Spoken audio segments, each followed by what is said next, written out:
Welcome, everybody, to the Down for Maintenance podcast, our second episode on this December 15th, 2012. I am, of course, Codeman of Codeman Games, and we have a couple of our hosts. We have the Killer Polar Bear, What's up? and we also have John from John Vincible Gaming. Hello.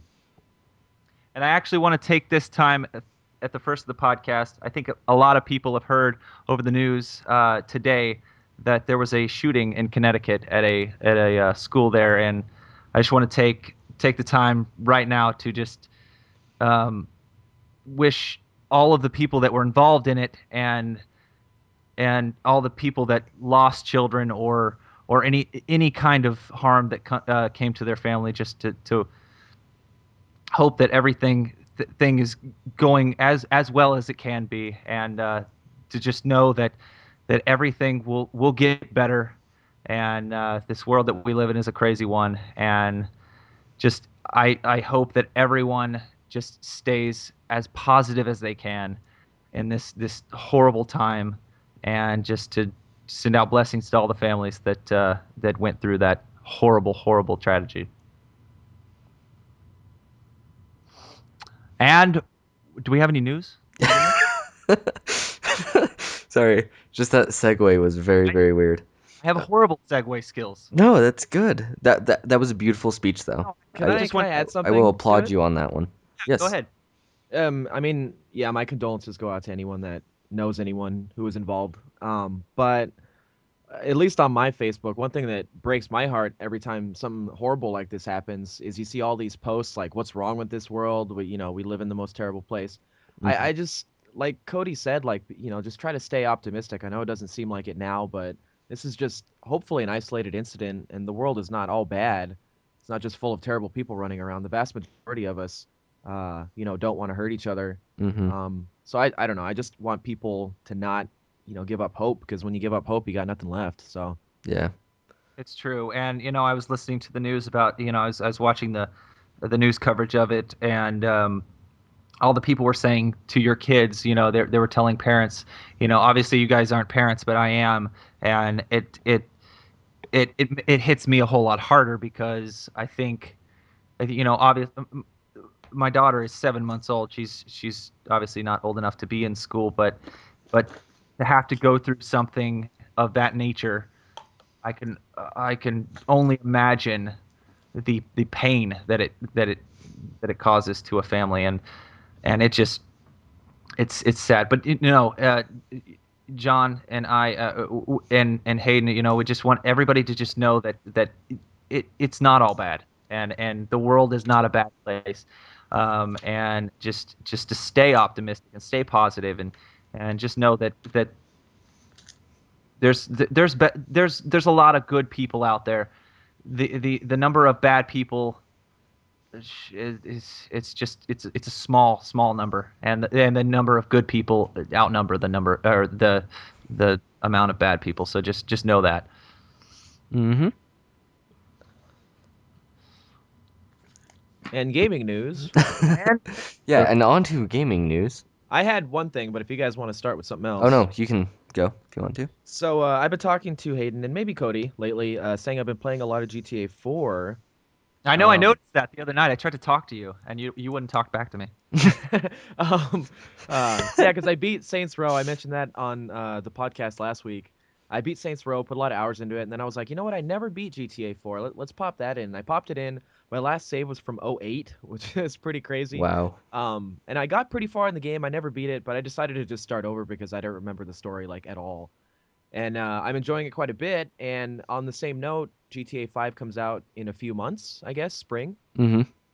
And there was an article on IGN where I don't know where it was, Kotaku, or maybe it was the Video Game Awards or something, but somebody at Rockstar said the eventual plan is to make a GTA game with every GTA city in it that they've ever had. Wow. And I was like, whoa, that's really cool. Hmm. It'd be a big game. Yeah, how do they do Yeah. that? How do they connect like the because like GTA 4 takes place in what's basically New York, Yeah, Liberty City. whereas It's modeled GTA after. 5 is taking place in California. Yeah, Los Santos is their version of LA. So they'd have to do San Fierro, Las Venturas, and Vice City as well. Hmm. Good God. Well, and then Sounds. not to mention all the, I mean, wasn't there DLC? Oh, does that take place somewhere else? I've never Well, actually played a DLC the for GTA. the DLC for GTA 4 is just in Liberty City. Oh, okay. So it's nowhere different. Yeah, Like I it doesn't change locations. never really got into the whole GTA. I think the only GTA I ever played was San Andreas, and I think the only reason I played it because I wanted to feel like a hardcore gangster, and it was pretty amazing. Though I GTA, like GTA 4, is freshest in my mind, but it's really good at having these really serious scenarios, but then like balancing it out with like just really, really funny stuff. And San Hmm. Andreas did that too, because you were almost like a cartoon gangster. You know what I mean? Yeah, yeah. Like it was such a parody of like, Los Angeles gang life, I guess. Like Hmm. it never took itself too seriously. Yeah. No, that's true. Yeah, I think all GTA games kind of.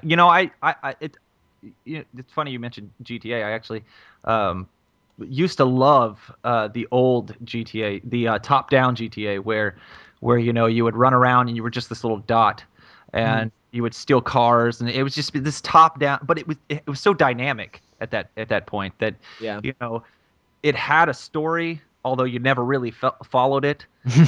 It's just you just ran around, stole cars, shot up people. It was more like you know you did missions, but I never really understood this. Did they ever really have stories, or I mean, was it you were just doing jobs for people? You know what I'm saying? Well, it got more and more elaborate, I guess, as the series went on. Like GTA 4 story is actually pretty detailed. Though it's funny because like in Saints Row, if you guys played Saints Row, it's you pretty much just defeat the three gangs in the Yep. city. That's the overall That's the objective, and they've story. always been like that, yeah. And I think GTA 3 was like that as well. There was just three gangs, but you did different jobs until all three gangs were brought down. If I remember correctly, it's been a long time. But GTA 4 is not like that. It's more like you work for certain people for a little while, and then you kill them, and then you work for their bosses, and then you kill them, and then you work for the enemy and then you kill them. Like it's pretty funny, but it wasn't as linear, I guess, Hmm. or as predictable as the old like just eliminate the top three gangs in the city. Yeah. Like most open world games, I think tend to follow that formula. Hmm. I'm sorry, not to go on a tangent, and we're not going to take this on a tangent, but I'm watching TV right now, and Pauly D is the ugliest man that I've ever seen in my life. I'm just gonna throw that out there. Okay, and now DJ we're back. Pauly D. Now we're back to video games. So what do you what have you? I know, right? What have you been playing, Hayden? Um, I actually haven't been playing a lot of games. I know you had Basic, fun. basically, the time that I spent playing games was spent just messing around in Minecraft, and all my other free time was spent studying for my finals because it was finals week this past week. So, How'd uh, you do? Did you get scores back already? I don't know how quick that um, is nowadays. one final I have not gotten scores back, and the other one I got scores back already, and I got an 80 on that one. So, Well, that's little, pretty good. yeah, it's all right. I was No. just trying to be encouraging. I mean that class like is I'm pretty much screwed in that class. So What class is that? French 1010. French. Oh. Yeah, it was harder The than I lo- expected. the love language. Yeah, not really. Well, it's the love language when you understand it and can speak it, but Oh yeah, it's the idiot language when you can't speak it. exactly. You sound like a complete retard when you like start. I took Spanish in high school, and I can tell you right now about the only word I know is hola. But I literally took like 4 or 5 years of it Oh wow. and Wow. never even comprehended anything from it. You were in Wow. high But school for 5 years? no, no, talking about through college and stuff. Oh, okay. I didn't have to take a language in college. I wasn't required to, but I went ahead and took one anyway, and it's just yeah, I don't even know why I volunteered. I don't think anybody ever volunteers to take a language I class, did but accidentally because I was oh, like, oh, I need a humanities credit, and this counts as humanities. And I took 2 years of French when I was in middle school, but that did not transfer over like to remembering anything. So I Middle basically, school. Well, that was a while ago, so. yeah, that was like 5 years ago. So oh, pretty yeah, much I just screwed myself over with that one. But wow. yeah, but yeah, I've heard I've heard the best way to learn a language is to just live in the country for a little bit. You'll pick it up real quick. Oh yeah, probably. Because Well, then and you're just surrounded by it like every day, Hmm. as melted as we are as a as a country, how we have different nationalities all throughout the country. I feel like you can learn the language a whole lot better than if you were to, like you just said, John. I mean, there's so many different nationalities in the United States that you could learn languages as quick as if you just Rosetta Stoned it or something. You know what I'm saying? I mean, I feel like you could learn it a whole lot better if you had a couple of friends that spoke Spanish or Hmm. had a couple of friends that spoke Chinese or Japanese. Yep. You could learn it a whole lot quicker because they could teach you the slang way of talking, I guess you would say. I mean, yeah, the real way, the yeah, actual way that people not the speak it. proper, not the Yeah, not the proper, formal way that everybody Yeah. teaches. but It's But funny though, because I have lots of friends of different nationalities, and I've never asked them to teach me anything. And maybe maybe I should. I don't know. I mean, I think a language is good to have, especially especially in the United States. But even just going over to other countries. I mean, I know going to, if you go to Mexico or if you go to China, Russia, Japanese or Japan, anywhere, Hmm. it's nice to know just to get around. I mean, I know my brother Hmm. in China when he was younger, and he carried a book around with him, a translation book around with him because no one obviously spoke English, so he's gonna have to, get himself around with, the little amount of stuff or language that he knew. So it's tough. I just feel like traveling to a foreign country and having like your translation book out, you're just waiting to get like thrown in a van. Oh yeah. Yeah, You're it's just a target. 110% way to get kidnapped. But Yeah. we just, yeah, that's. uh, Like I went to Hollywood a couple of months ago. We went to a bar in like downtown Hollywood, and we're on the Walk of Fame, like where the stars are, the stars where people get their yeah. handprints or whatever. Do they do that? I don't know. Their names are on it at least, right? Hmm. And like we'd never been to Hollywood before. We've been to like Disneyland and stuff in Orange County, but never like to downtown Hollywood, which I heard is kind of sketchy. So we're walking around and I told my brother, I'm like, don't look at the stars. Don't look down at the stars. We'll look like tourists and get mugged. But What? honestly, like you don't have to worry about that there because everyone on Hollywood Boulevard is a tourist. Like Hmm.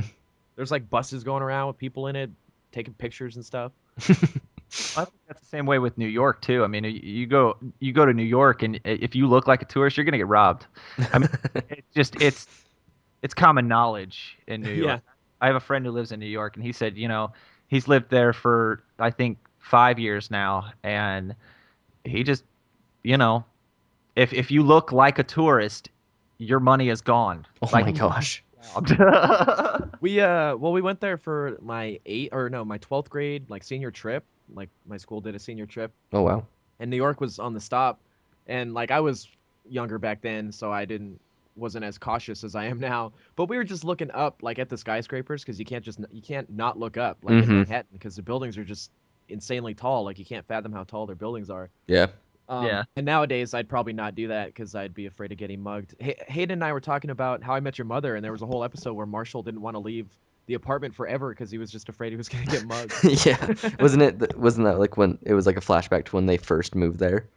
And Yeah, and it was like that mystery burger place with the Hmm. purple door, the red door, or Yep. something like that. Yeah. Yeah. uh, great episode. Great show. Great show. Great It's show. an amazing show. They just added more episodes. They added season 7 to Netflix. Yes, they did. I've already Oh, watched nice. about. Yeah, I've seen them all too. I'm on season like 5, I think. I've watched like 1 through 7 about a million times. Wow. Wow. Yeah, it's crazy. I love that. Though at this point, like I only started like 8 months ago, but I watched like everything as quickly as I could. Hmm. But I like that's the show where I kind of want it to end because I just want to meet their mother I already. know. I Like I know. love it. It's funny, but eventually I'm like, he's getting closer and closer, and I'm like, just meet her. Come on. I know. And it's Yeah. just so frustrating. Well, and it's funny too because you always think it's going to be Robin, and and throughout the whole episode, and then you get to a point where you're like, oh, maybe it's not Robin, and then like you get into season 7, and you're like, well, maybe it is Robin, La la and la la la la la. yeah, it's crazy. Well, without Well, no, spoiling that's not giving anything, anything away. That's not giving. I think because I read that if they had only gotten one season of the show, that they would have just made Robin their mother. But then after they got renewed for like a second, third, fourth, that the writers were like, yeah, Robin's not going to be their mother. Yeah, yeah. Hmm. And that I think somewhere along those lines, season 2 or 3, uh, Mm-hmm. Bob Saget, who does the older voice of Yeah. Ted, he says like he starts referring to her as Aunt Robin, and Yep. that's the time when they kind of wrote her out as a possible, Mm-hmm. Yeah. candidate. Yeah, I realized that. Like, well, it's even in like the first episode. Like, at the end, he's like, and that's how I met your Aunt Robin, and they're like, what? Oh, really? I didn't Yeah. know that. Because what I read was, well, maybe they just would have spun it a different way then, I guess, Probably. right? Like if they got canceled after a season. Mm-hmm. Those TV writers, so clever. What are you gonna do? I mean, they're sitting in a room looking at each other, and I'm sure Yeah. some of the ideas are probably amazing, but way too far fetched for TV. Mm-hmm. People wouldn't get it. Yeah. Yeah. But Well, anyway, Cody, you didn't say what you've been playing. well, I will tell you that, John. Just so since you segued into that wonderful. I didn't want to forget that we were still on that topic. Yeah. I actually I actually told you this, both of you, yesterday or this morning or something. Anyway, I actually rented Far Cry 3 because I was gonna give it a shot, and I remember a long time ago playing Far Cry, the first one, and it was a pretty fun game, and so I told myself, I'll rent this one. I won't buy it. I really don't feel like I could spend $60 on another game, and so I rented it. Started it. It was your normal first person shooter. I feel, and uh, but after sinking about 8 to 9 hours into it, I feel like all I've been doing is skinning animals.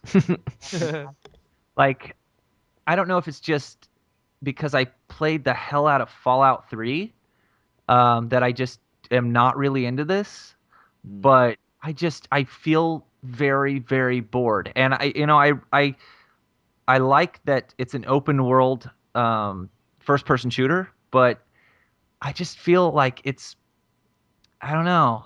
It's just another Fallout game to me. And I love the Fallout series, and I like I said, played the hell out of it, and I just feel like I can't do it. I cannot do it after playing 8 to 9 hours, and all I felt like I just wasn't getting anywhere. The map is to me not very. I mean, you don't know what your next mission is. There's an exclamation point, but you can go into the map and you don't see the exclamation point. So it's like you don't know where it is. And so you just running around, driving a car aimlessly, running over people, hitting kimono dragons, I don't know. It's just, to me, it's just kind of blah to me. And so, yeah. And then I've also been playing a whole heck a lot of heck a lot. That's not even a word. Heck of a lot. A heck a lot of Halo 4. So that's and I feel like I'm getting worse at it. I think I could like, Maybe the players are just logging on that they're but better. I'll tell you, do not play between the time of 2 a.m. and 4 a.m. because I guess that's when all the potheads get up, and and after their long day of napping, they play Halo, and they're just brilliant at this game, and I suck. So yeah, so. And a little bit of Borderlands 2, I might get into later. They patched it yesterday, so go over those patch notes for everybody who's into Borderlands. So, yep, that's about all that I've been playing. So, Now, I had a couple questions based on what you just said. So you mentioned it's like an open world in Far Cry 3. yes, Were the previous ones open world?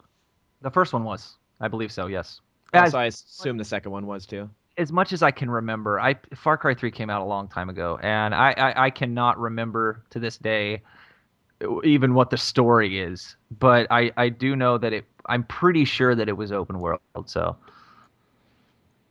It's interesting because then I always get Far Cry and Crysis mixed up because I never played either, and don't they both take place like in the jungle or? um, I don't know. I've never played the Crisis. I don't Um, think so. I know that this recent Crisis, which is Crisis 3, Yes. Was it? or is it Crisis 2? It might be Crisis 2. 3. I think it's 3. Is it 3? You have a bow and arrow. When bow and arrow did 3, I think. It might be 3. I'm not There sure. was never a bow and arrow in any of the Half-Lives, and that's why is because there was never a 3. Mm. Hmm. Logic just thrown at your face right now. Real time. Um, Real time. but uh oh, and while we're on the topic of Far Cry, I watched the wonderful uh, year 2000 rendition of Far Cry, the movie, Okay. the other day. I didn't even know. Was it a Yui Ball movie?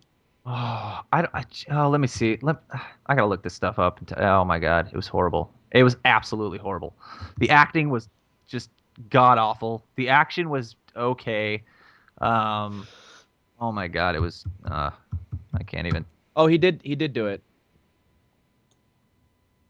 Yes. Oh yeah. Yeah. Okay. Yeah. You got to it before I did. This Oklahoma freaking internet. I swear. Um. Now I got nothing against him. I just know he does all the like video game movies. So Yeah. Yeah. Well, and you can tell it's a Far Cry. It's actually taken from the movie or from the video game because the logo is exactly the same. oh okay. So oh here Far Cry.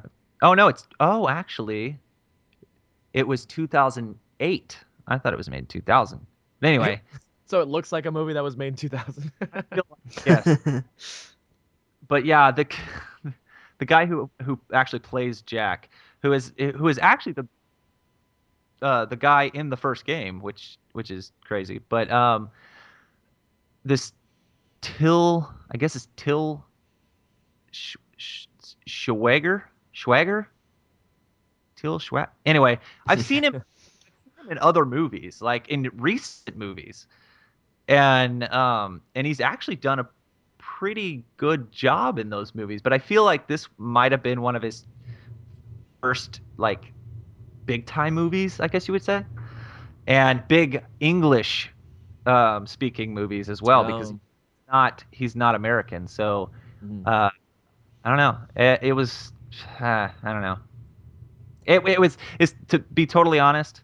I would probably give it a 2 out of 5 just because the action was not bad, but the acting was just below average. Hmm. Yeah. So It's like you're putting it in like the nicest possible terms.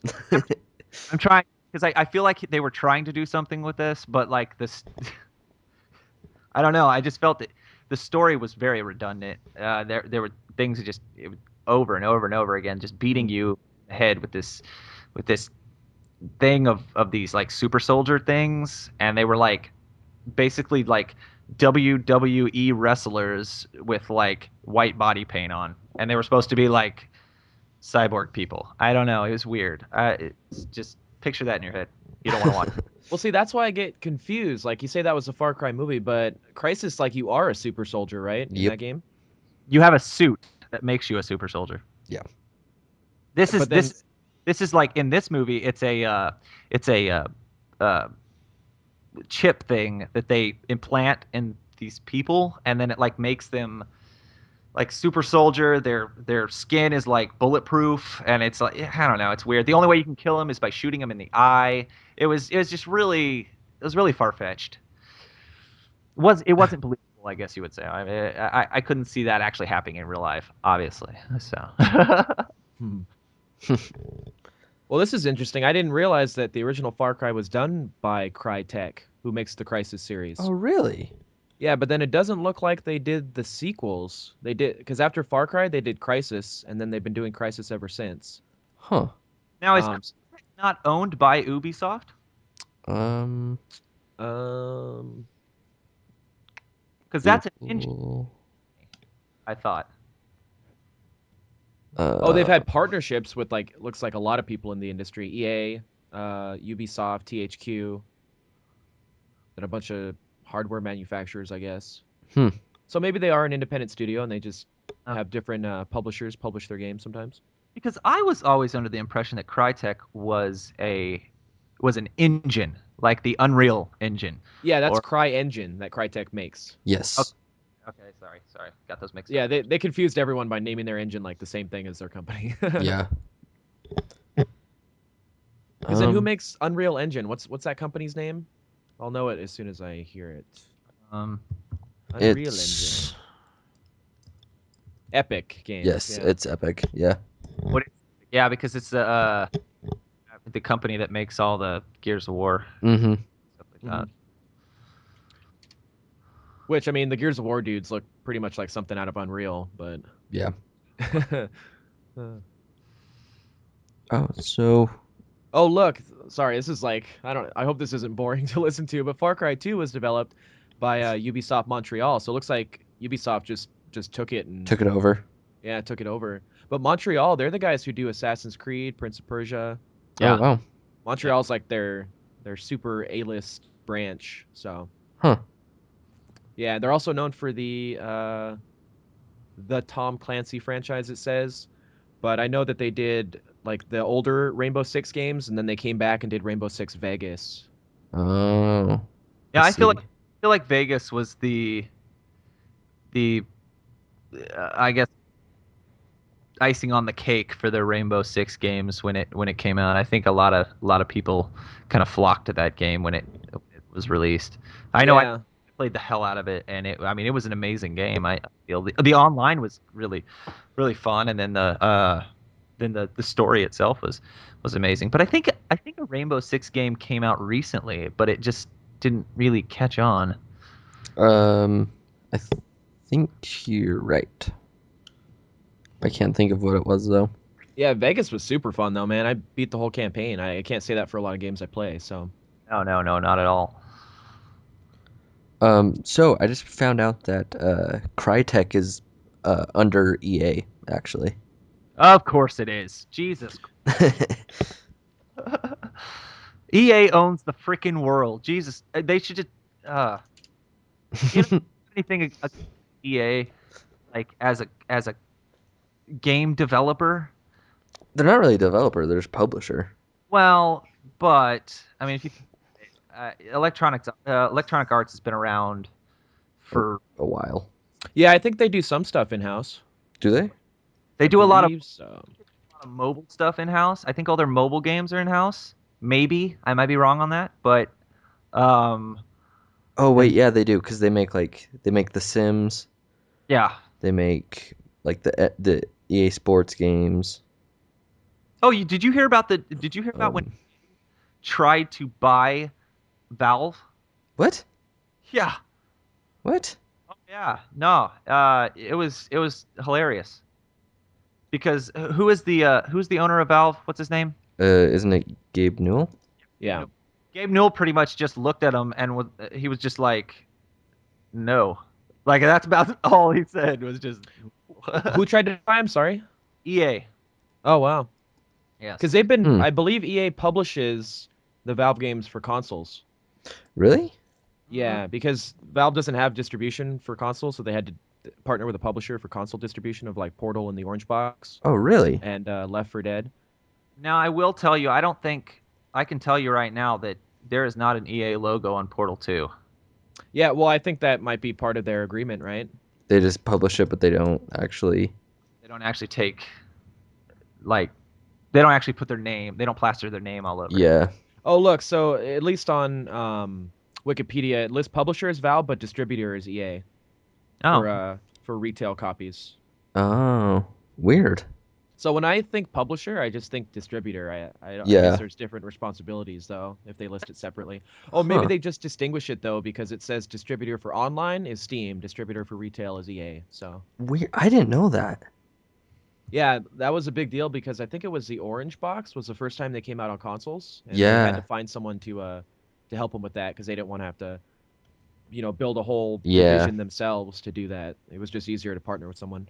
Hmm. okay. I found the story um for this whole EA Valve thing.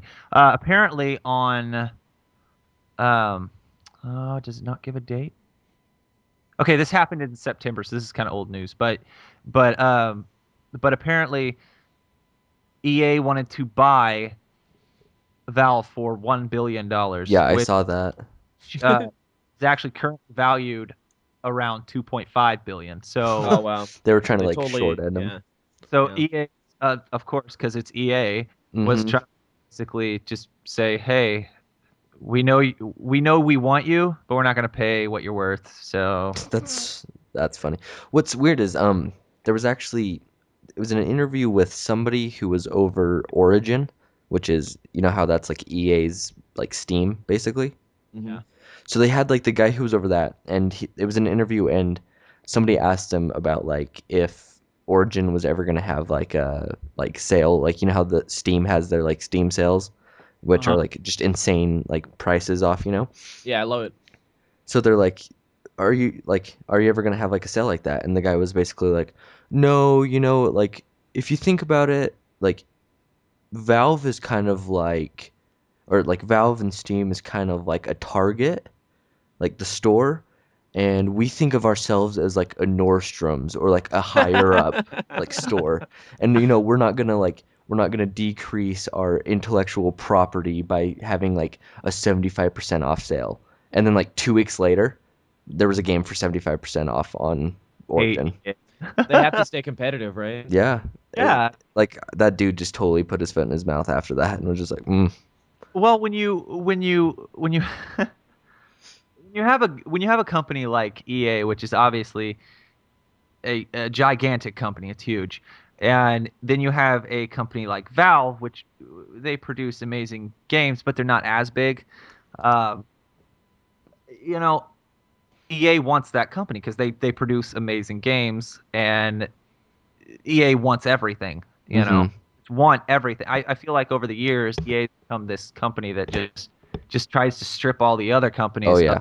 thing, and it's almost sad because you can't have an independent company anymore. That's why I love Gearbox so much because Gearbox makes amazing games, but and they're also independent. Mm-hmm. They work with 2K here and there, but they develop everything in house. They do everything just with their own people, and I respect that. Mm-hmm. What I think is funny is that if you like a lot of people look at EA and they say that like EA is like one of the worst like game companies out there. Like they always complain about people like that EA will take studios and completely like work them into like the ground until they don't make money anymore and then just completely like drop them off. And it's like funny that like what I thought was funny is that you said that you brought up the point that EA actually publishes Valve games, which is funny because Valve is looked at like one of the best companies in the Hmm. games industry. Like everybody loves Valve, everybody loves the games that they put out. But what's funny is that they're being published by EA, but I don't think a lot of people actually realize that. No, Yeah, they don't. well, like Cody said, their name's not even on the box, and that must be part of their agreement. Mm-hmm. And I'm not. This is gonna sound like I'm name dropping or something, but like I have a couple friends that well, they used to work at EA. I don't know if they're still there. And when the Orange Box came out, or Left 4 Dead 2, did that come out after the Orange Box? Yes, that came out after. Something came out. I wanted it on 360, so I asked him if he could get it at the EA employee price, which is like $20 or something for a Mm-hmm. game. And then he goes, no, because of their agreement, none of the Valve titles are available in their Oh, Hmm. like wow. employee store, which is cool because I actually went there once, and I think that was EA. They actually have like a physical store. It looks like a GameStop almost. You walk into, Oh and wow. there's a guy who works at the cash register, and you actually buy games like a retail store, Hmm. except it's the EA company store.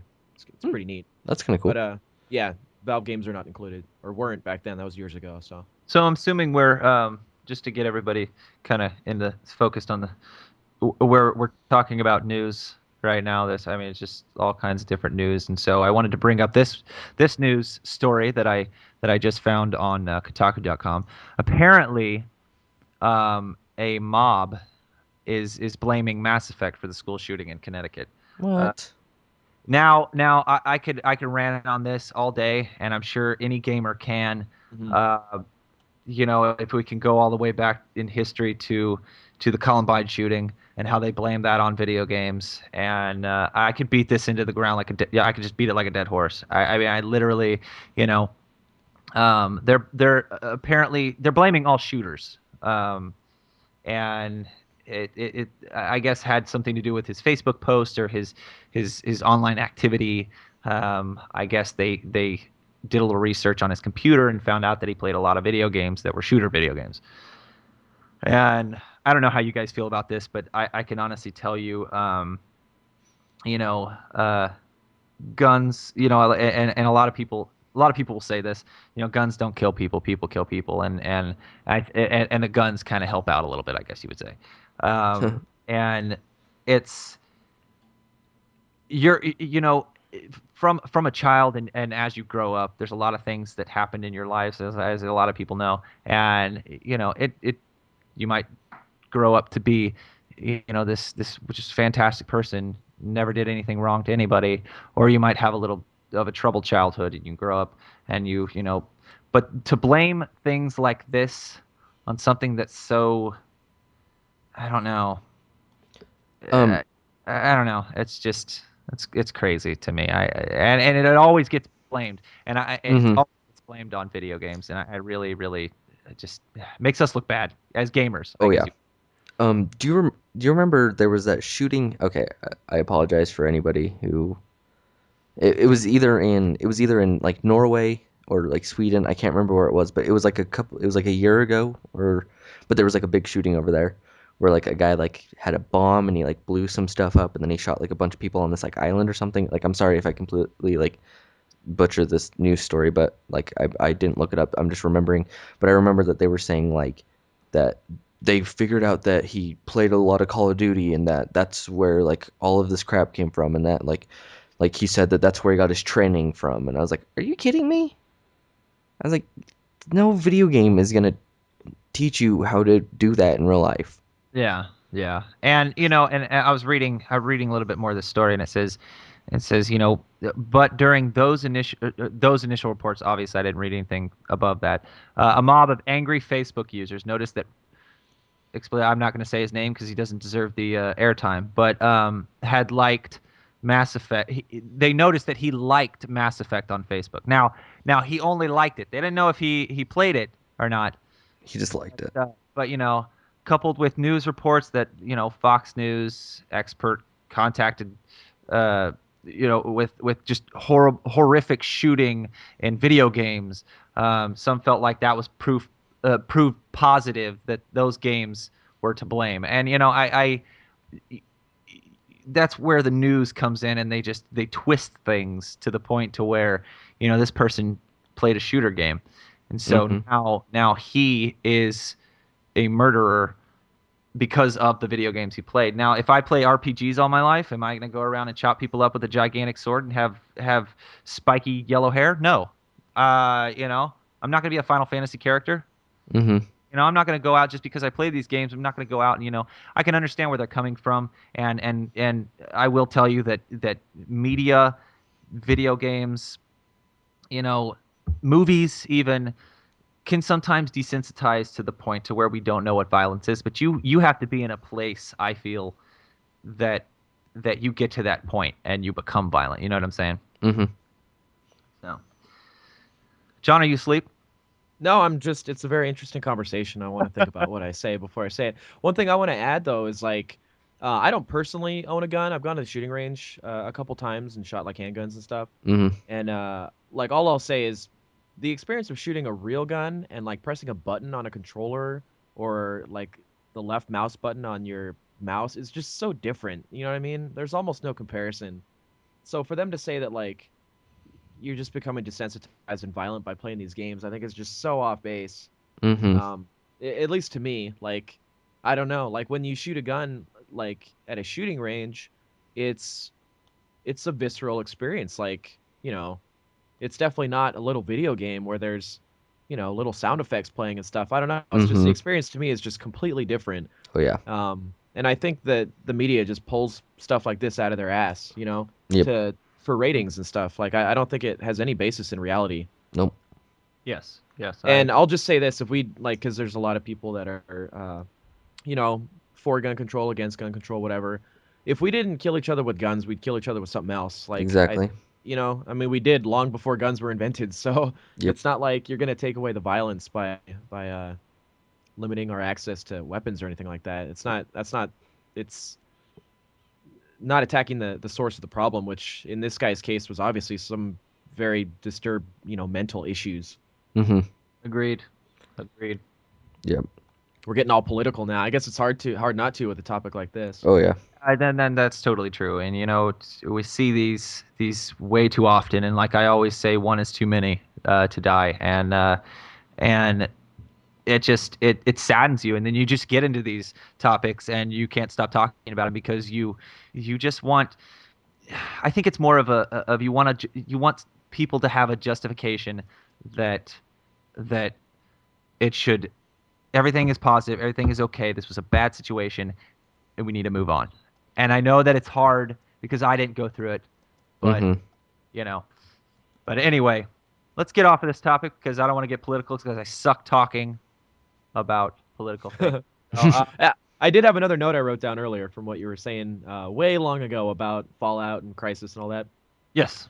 You mentioned you played the original GTAs, like the top-down GTAs. Oh yeah. And I think I played one on GBA, or I don't know if it was DS at the time. I think it was Game Boy Advance.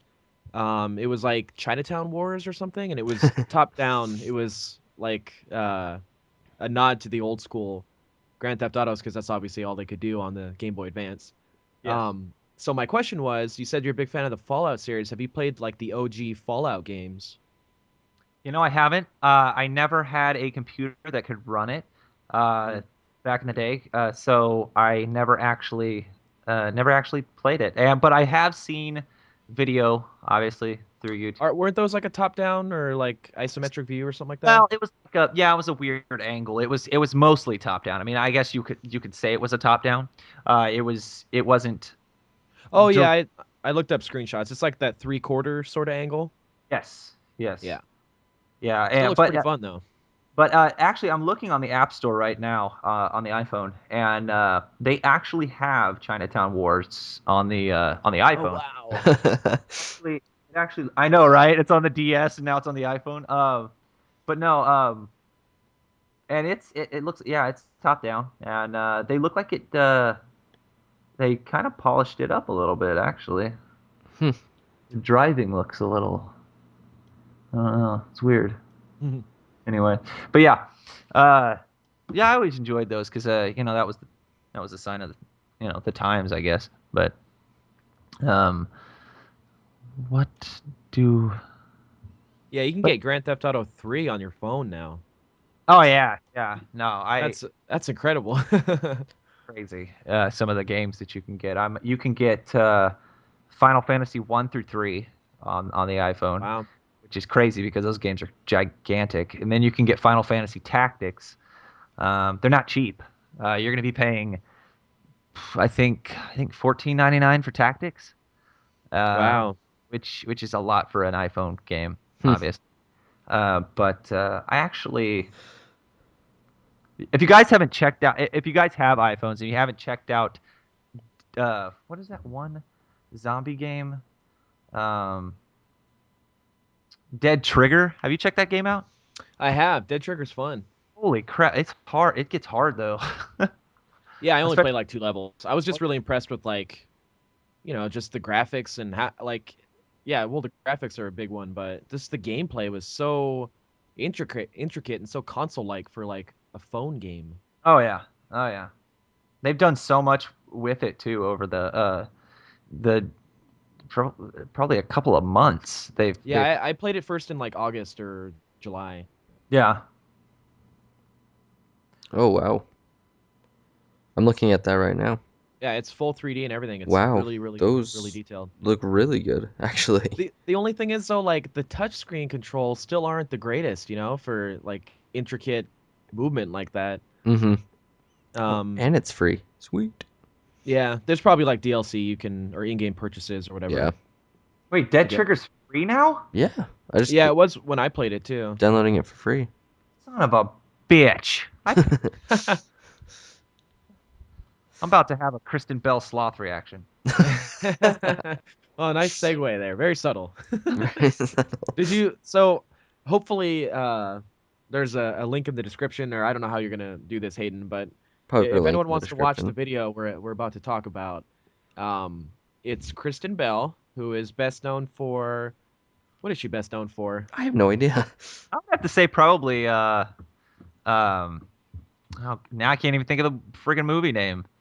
Uh, the Probably for. English guy. What the? Uh, English guy. Sarah Oh, Forgetting Marshall. Sarah Marshall. Oh, Yeah, Forgetting Sarah Forgetting Sarah Marshall. Marshall. And Um. she had what was that? Wasn't there like a TV show she was on? Um, I don't know. yeah, I have no idea. I thought that's where she got her start. Whereas, oh yeah, Veronica Mars Oh yeah. when she was younger. That was like her, I think, big break because that ran for a few years.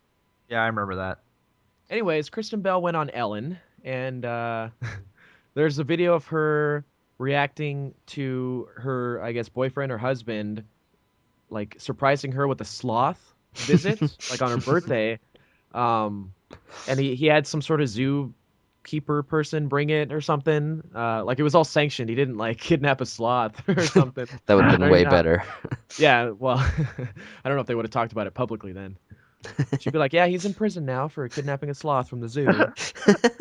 But no, he like, and there's a reaction video that he taped, and I guess I don't know if that actual video went up on YouTube or what, but it was on Ellen. They showed a clip, and she's like crying because she's so overcome with like joy, because I guess the sloth is her favorite animal. I'm not doing it justice. You should really just watch it. It's Yeah, you hilarious. really just have to watch it because it Yeah, is so it's much better. She was it's literally having a panic attack yeah, because of it's the sloth house. yeah, it's incredible, And and then I mean she's a good actress. I don't know if she's good enough that she could have faked this. I was telling Hayden that earlier. I'm like, it looks like a genuine reaction. I mean, unless she's like, playing all of us, I think she actually has this reaction to sloths. Hmm. just if you watch the video, watch the whole thing because the ending is the funniest because it's like, what is she? What is he saying? Do you want to go set up the habitat? He's coming to the party. Yeah. Oh yeah, that's great. It just Oh made yeah, me like her even more. I already liked her. I thought she was a great actress, and she's yeah. super cute. But it just made me like her even more. So Hmm. It's a good one to watch, and it went viral pretty quickly, I think. So yeah, yeah. that's pretty amazing. But let's see, what who's moving around? Oh no, that's Hayden's green. Wait, Hayden, are you green?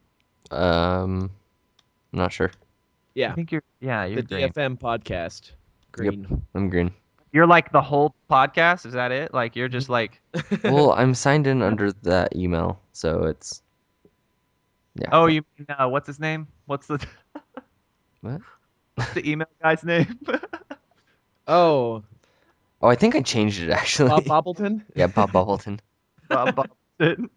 Yeah, that's great. Oh Lord, that's Bob Bob awful. Poppleton. Bob Bubbleton. So where's Nick's tonight? Too late for him. Huh? Probably asleep, Yeah. or it's like 8 o'clock where he is. Oh, it's probably morning time where Yeah, it he is. Yeah. I don't know. I messaged him earlier and he didn't respond. So what can you do? Oh, so I wanted to discuss this because we got a comment on our YouTube podcast channel. Oh, Uh, did we? I wish yeah, Yeah, I didn't we see actually did. John. People know we exist now, John. that. Let me look. How do I get People, there? people know we exist. Sorry, And I'm having trouble getting there because of the new YouTube layout. Oh, let's talk about that, John. No, I'm just kidding. That's a terrible segue. It was meant to be a joke. Let's go to the comment first, and then and then we we'll can we'll later talk about touch on the the new new YouTube. YouTube. We actually, John, read the comment and I'm gonna address it. All right, go in there now. Sorry, only took Say about his, 14 clicks. say his name. Say his. Oh, no, it's more like 26, I think. You have to do about 26 clicks plus a drag. You got to do a drag, and then Yes, enter 2 passwords here, Mine was like 3 away. and and then and it's got to verify my email address. It sent me a text message. I can input the code now. Oh my gosh, have you guys done like the two-step verification for your email? I have not. Never do that if you have it set up with your phone as well, because it is impossible to set it up on your phone. Oh wow. oh, I This is know. for YouTube. Yes, or like Google accounts in general. Oh, maybe I have done that.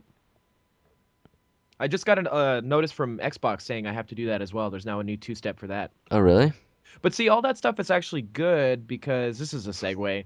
Remember how Woody made that whole series about how his hacker went to jail and everything? Yes. All those two-step processes are try to prevent people from like social or is that what it's called? Social engineering, like Oh, hacking you, yeah. social hacking or whatever. Yeah, yeah. Yeah, all those Hmm. double verifications are to hopefully prevent that from happening. Because it actually has to verify that it's you by sending you like text to your phone or something. Yeah, though they'll probably find some way to like send a Duplicate that. text. Yeah, send a text to an email or something. I don't know, Exactly. but They'll figure it um, out some way. anyways, I'm gonna read this comment because Cody asked me to. From XJMHD. Great podcast. Half-Life 3 will never be made.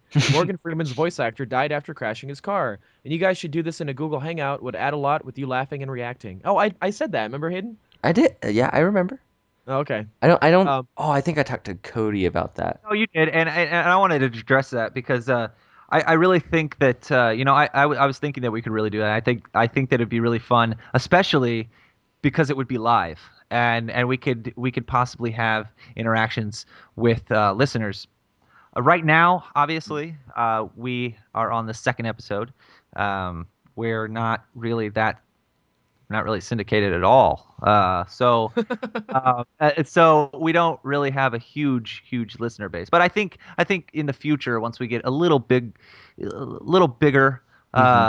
listeners, I really think that would be a fun Oh yeah, thing to it would be. go for. Yeah. Just we need to get to that point where it would well, the actually nice thing be. about doing a Google Hangout live through the DFM podcast YouTube channel Hmm. is that after you end it, it automatically Public. processes Yep. it and Exactly. publishes it, and Hayden doesn't have to spend like 9 hours rendering on his Oh, computer or dude, whatever that that was. sucked.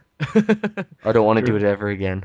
That's true. That's Though you would still have to record it locally to go on Podomatic. Yes, you would. But that's just audio. You said that's real quick, right? It should be. Actually, Okay. you wouldn't have to do that because you can actually go to the DFM YouTube channel and just Rip. download Yeah. MP4 Rip. of Rip yeah, the. Yep. of the video. So Oh, that's true. unless YouTube took that away too, because if they took that away too, then I All right, all right. Let's get to that. Get to that topic. So, about a week or two ago, YouTube changed their layout, the homepage, the search, everything's a little bit different. Hmm. A lot of people haven't been happy with it, but I actually subscribe. I don't know if you knew about this, Hayden, before I sent it to you, that I YouTube actually actually has a didn't. channel called YouTube. Hmm. Which I think Yeah, is funny and because it only has 600 and something thousand, like 600,000 yeah, subscribers. like which is a lot for a channel, but not for YouTube. You know what I Yeah, mean? that's what But I see, was really surprised about.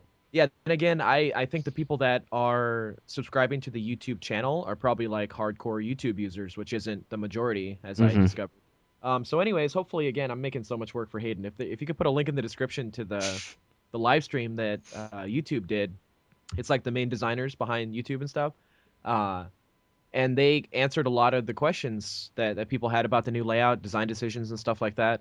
And maybe you guys could just ask things, and I'll remember it, and then that'll be it, and we can answer questions.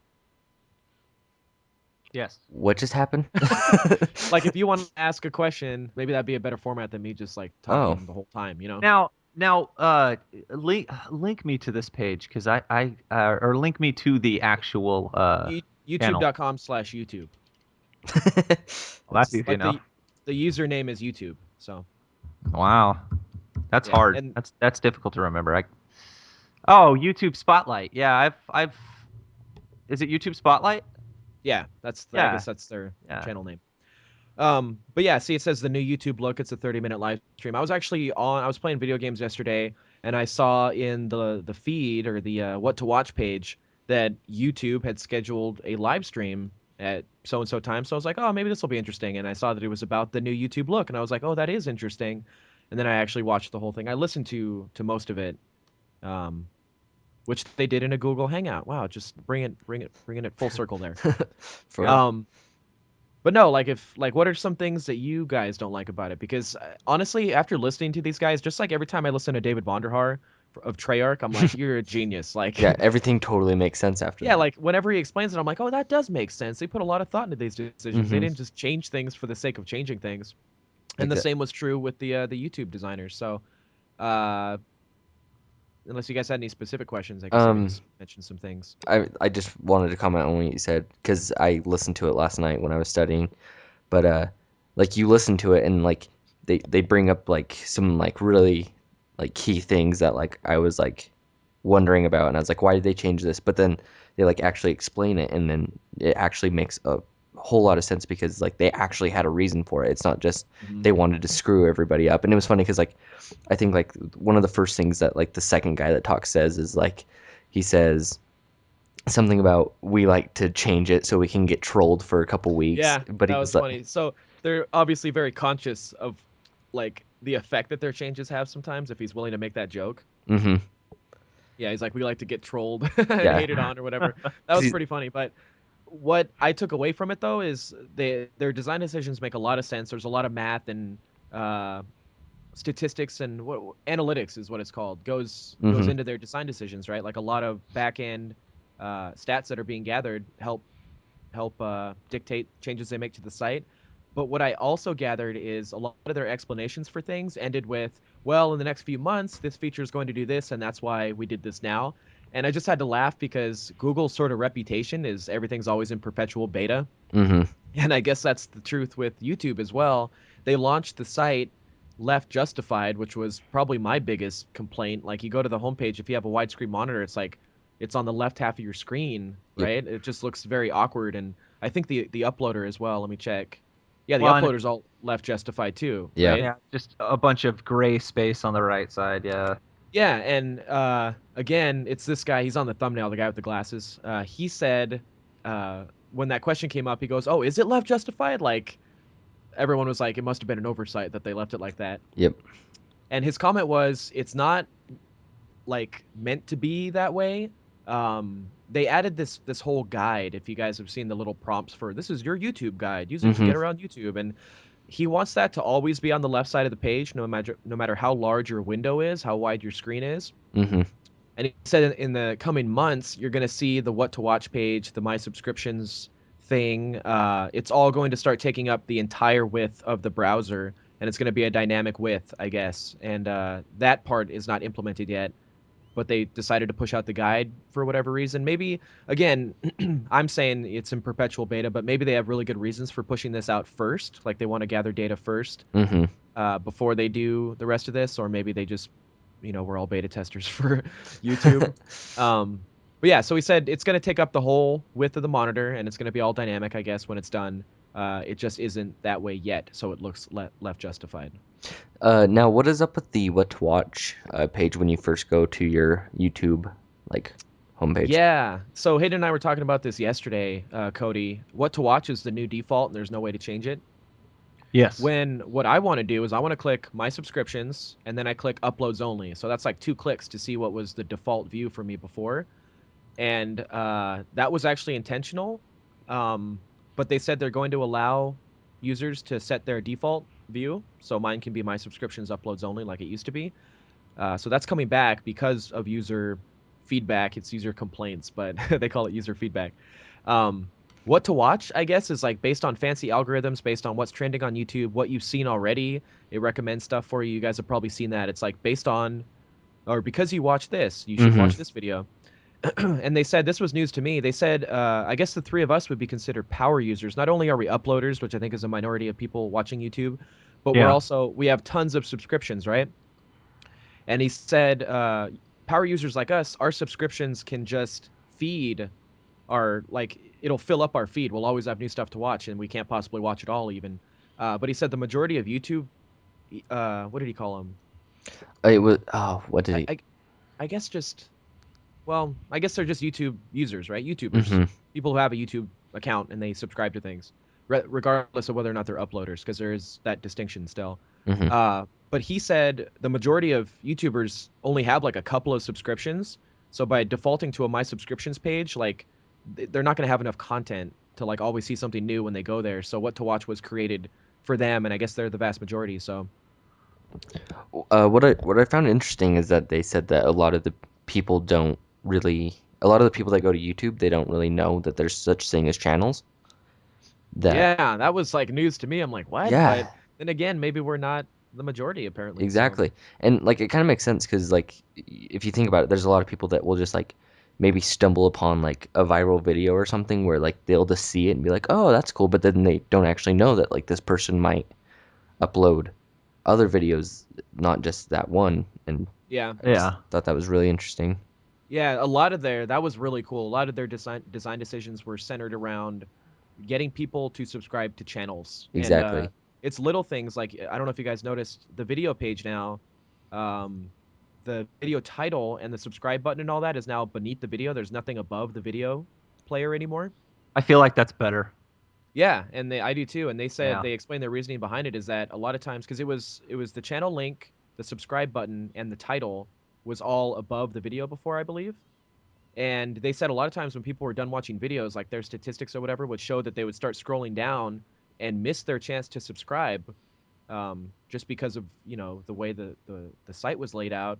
And they said already, I think they said this in the video. They said that the number of people subscribing directly from video page has already started to increase. Hmm. So that's a good thing.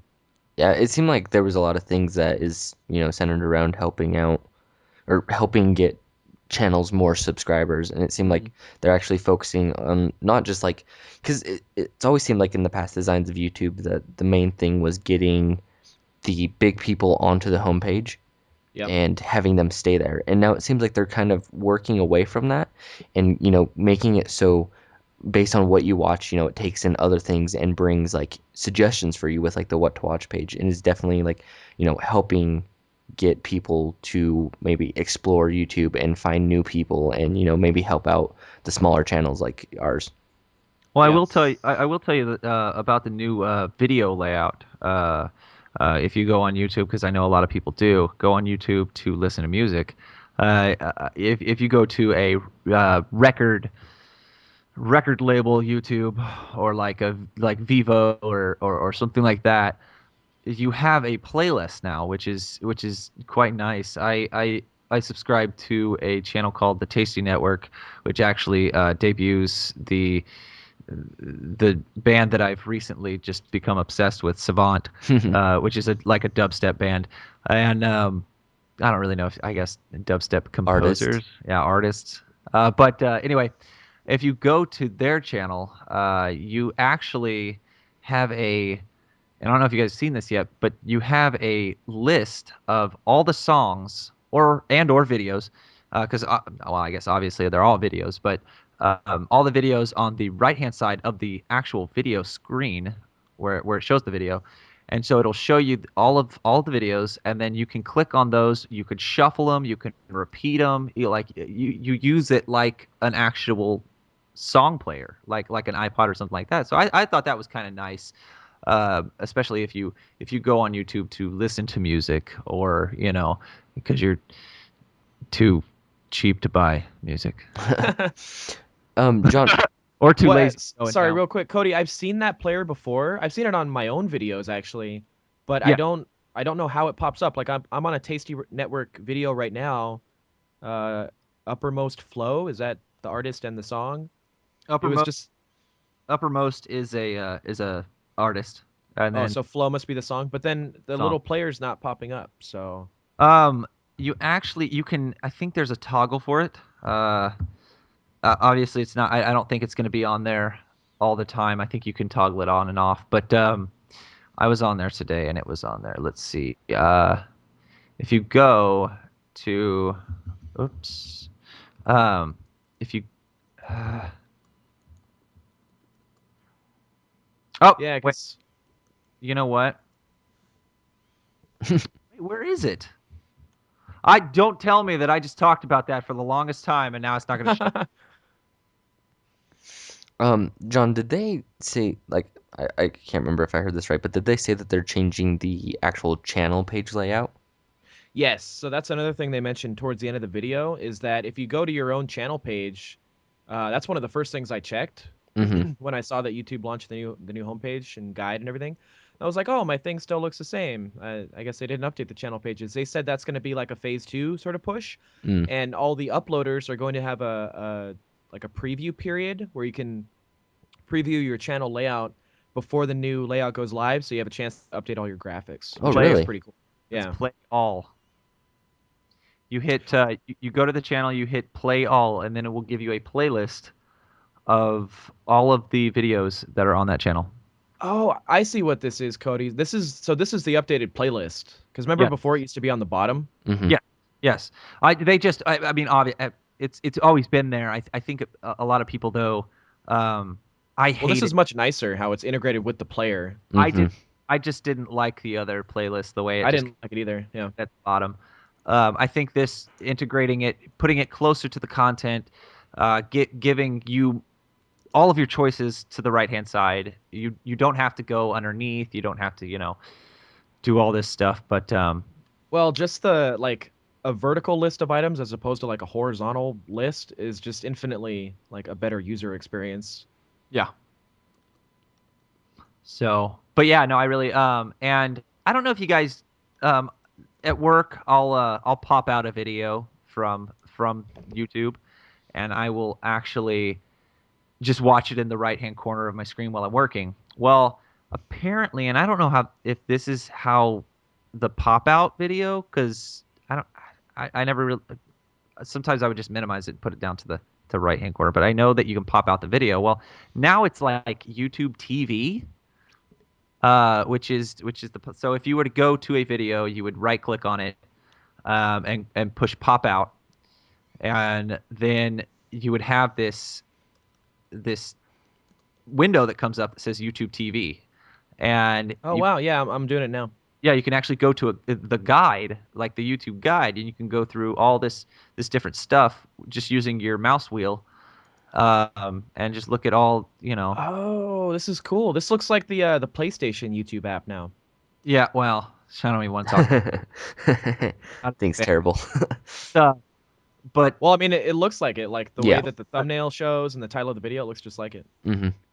you have all of your different things here, and I thought that was kind of neat that they made more of just a pop out video. They've made it to where you can actually navigate it. Now it is a little difficult to navigate because you're not used to it, but I think it'd be kind of easy to get used to over time if you use it a lot. But yeah, if I were to put my 2 cents in on the new design, obviously I'm a graphic designer. I build a lot of websites. Nothing as complex and integrated as this one, but I will tell you there are some pros and or some cons rather, and lots of pros. I have not watched the video for the developers yet, so I can't really comment on that, but I will tell you what I think about it. The stark whiteness um, Mm. from a design standpoint, I feel is I I feel like it's a little much. There's no contrast in the website at all. I feel like when there was like a dark gray or black, as before, it gave it a whole lot of contrast to me, and gave it more of a web presence. I think right now it's kind of plain. Yeah. There's a lot going on, and I think it kind of gets rather confusing because you see this just stark white background or light gray. It's more of a light gray. It's like a 10% gray if you want to get whatever. Anyway, uh, but and then you see all this content just like floating around the page, Hmm. and like I said, haven't watched the video with the developers yet, but I am gonna watch it and I'll give my 2 cents next podcast. But um, I really don't like the new design from a design aspect. Yeah. Now I can see that, yeah. the way things work, I'll give it a 100 plus, 100 plus, A plus, whatever. I love the way that things are integrated now. Things are Hmm. close together. Things are more fixed for the YouTuber and not so much for the user. You know what I'm Hmm. saying? So like if you're somebody that goes on to YouTube to watch videos every couple months, you're not a big YouTuber, you're not going to notice it. You're not really going to notice what's going on. You go to YouTube, you find a link, you click it, you go to the video. You're not going to know. But for people like us that upload on a regular basis, we notice it, and it's more to me integrated for us, Yep. and I really really respect that aspect of the development and the design of the new YouTube, and still not getting any subscribers though. One thing they touched on in the video that I really liked was they said if you like I don't know where it is, but they said if you click that feedback button and leave like actual constructive feedback, they definitely take it into account. If you're Oh just yeah. like flaming them, to use kind of an older web term, I guess, I guess they don't really respond too well to that. But a lot of the features they were saying, like again, like I said, how I want to see my subscriptions uploads only in a reverse chronological order by default. They Hmm. said we've heard you loud and clear. We're going to implement that in the future. You'll have the option to set defaults. I'm like, wow, that's great. Like somebody suggested that, or probably thousands of people suggested it, and they're bringing it back. And another one they said they would like a way to go to the inbox with just one click from any page, and they're going to add it as a little button in your guide that's on the left of every page, based strictly off user feedback. So I thought that was really neat. Yep. I just They, think. they definitely listen. I mean, they definitely listen. This feedback button though will be the death of me when I try to minimize. No, no, they definitely listen to their main focus, which are the actual producers, the people that basically run YouTube. Oh yeah. Um, and they're not dumb. They're not a group of idiots sitting in a room. They're very intelligent people who take the advice and criticism very well, and they implement it, perfectly, I think. So Hmm. good going, YouTube. Yeah, I guess. See, they do make a lot of great changes, but like I said before I watched that video, I was like, why is the whole website left justified? And there's no, as far as I know, where's like, is there an RSS feed or a blog or something I can be reading to tell me that this is only like kind of implemented at this point? Because before that, I was just really frustrated with that. I thought it was a silly change, and it looks pretty final to me. Like they actually changed, like you said, the look. It's just this kind of white, off-white color with little simple little gray lines and stuff, and just text and pictures or text and thumbnails. So it looked like a final implementation to me. Um, but then I watched the video and I was kind of put at ease a little bit. But if I hadn't watched it, I would just kind of be in the dark about these updates. It's just cool to see that they actually know what they're doing and there's actually logic behind every decision that they actually make. Yeah, I guess I just want a little bit more communication. Hmm. Obviously the live stream was for that reason. The Google Hangout was for that very reason. But um, I don't know. It'd just be nice if there was actually, you know what I'd like, if they ever listen to this podcast, I'd like some sort of like YouTube developer, uh, like feed or something or blog, like right on the main page, like oh Google updates, sort of like a message of the day that Treyarch does in their game, right? Hmm. Yeah. It says double XP this weekend or a new patch has been pushed out. I don't think they do that, but that would be great if they just did patch notes right in the game. Oh yeah. Like that'd be fantastic, Well, but I that's would just like a little bit more easy access to this information, I guess. exactly. Because again, as a power user, I think I have like 140 subscriptions now or something like that. Oh So my wow. chances of seeing that video were actually pretty slim, Hmm. unless I went searching for it. I would just like more in-your-face updates, I guess. Maybe Exactly. I'm in the minority or something, but I would prefer that. Yep. That that's definitely a good idea. Like actually putting it on the homepage, like when you first open it up, like oh, like explanation for the new like the new layout, and like so you actually knew like the reason behind it, not just they changed it. Yeah. Or again, since they're giving us options for default things on the homepage, like why not give us the option to have a YouTube message of the day or YouTube update box? Maybe Hmm. everybody doesn't want to see that; they only want to see content. Hmm. But me as an uploader, I'd like to see all that kind of information. Yep. Speaking of which, Hayden already knows this because he watched it, but Cody, they said they're going to be giving us a lot more analytical sort of statistical data too. Wow. Well, I can honestly tell you, it just depresses me when I watch it or when I listen. Uh, What did they say, Hayden? Do you remember specifically what data they said they're going to be more transparent about? I forget. um, there was the oh gosh, what is it? Yeah, I don't remember I'll be right specifically, back. I but gotta go take a Wiz Khalifa. okay. But it was info that I didn't know I wanted, and then they said that they're going to provide it. I'm like, oh, that's really cool. I would Yeah, like to know this information. I can't. I'm trying to remember what it was, and I can't really. Something to do with subscriptions or something. I don't know. Mm-hmm. But Yeah. anyways, more info like that's always good. I don't go into the infographics or whatever very often on the videos because, Mm-hmm. I mean, we have so few subscribers. I don't think it really makes a difference I know. at this point. But when we get bigger, it'd be cool to see like, oh, this video got 1 million dislikes because of this reason or something. Like like the data would even tell us that. But I don't know. It could be interesting. You never know. Mm-hmm. Um, that's another thing I thought was funny about the video watching page update was that the like and dislike bar no longer shows red, it only shows green. Mm-hmm. Did you notice that? Yeah. I think so that the dislikes don't appear as negative as they once did. Yep. Which I don't know what the top disliked video is, but I know Justin Bieber's Baby held that record for a long time. Wow. Is it still? Yeah, see, it's got 3.2 million dislikes. Ooh. Sorry, I don't know if Crazy, you right? say, "Oh Jesus, I almost fell."